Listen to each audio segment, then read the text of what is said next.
सन्माननीय सदस्यांनी आपापल्या मतदारसंघातले जे महत्त्वाचे विषय आहेत ते इथं अध्यक्ष महोदय मांडण्याचा प्रयत्न केला।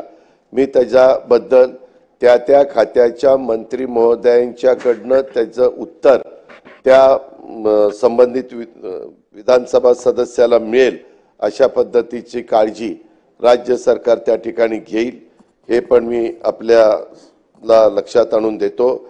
माननीय अध्यक्ष महोदय, मी आपल्या अनुमतीने सन 2024-25च्या डिसेंबर 2024च्या हिवाळी अधिवेशनात कृषी, पशुसंवर्धन, दुग्ध व्यवसाय विकास व मत्स्य व्यवसाय विभाग बाब क्रमांक 36 ते 54 खाली अनिवार्य व कार्यक्रमावरील खर्चाकरता रुपये 2147 कोटी 41 लाख रुपये, सार्वजनिक बांधकाम विभागाच्या सार्वजनिक उपक्रमासह बाब क्रमांक 84 ते 118 खाली अनिवार्य व कार्यक्रमावरील खर्चाकरिता रुपये 7,490 कोटी 24 लाख 91 हजार, उद्योग, ऊर्जा, कामगार व खनिकर्म विभागाच्या बाब क्रमांक 149 ते 160 खाली अनिवार्य व कार्यक्रमावरील खर्चाकरता रुपये 4,112 कोटी 79 लक्ष 61 हजार इतक्या रकमेच्या पुरवणी मागण्या मंजूर करण्याची विनंती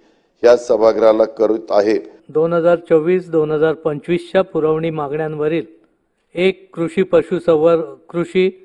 पशुसंवर्धन, दुग्ध व्यवसाय विकास व मत्स्य व्यवसाय विभाग, 2. सार्वजनिक बांधकाम विभाग, 3. उद्योग, ऊर्जा, कामगार व खनिकर्म विभाग या विभागांच्या मागण्या वितरित केलेल्या सूचीत दर्शवल्याप्रमाणे एकत्रितपणे मतास टाकतो। 1. कृषी पशुसंवर्धन, दुग्ध व्यवसाय विकास व मत्स्य व्यवसाय विभाग अनुक्रमांक 14 ते 17, 2. सार्वजनिक बांधकाम विभाग अनुक्रमांक 28 ते 34, 3. उद्योग, ऊर्जा, कामगार व खनिकर्म विभाग अनुक्रमांक 39 ते 44। अनुकूल असतील त्यांनी होय म्हणावे, प्रतिकूल असतील त्यांनी नाही म्हणावे। होयचे बहुमत मागण्या संमत झाल्या।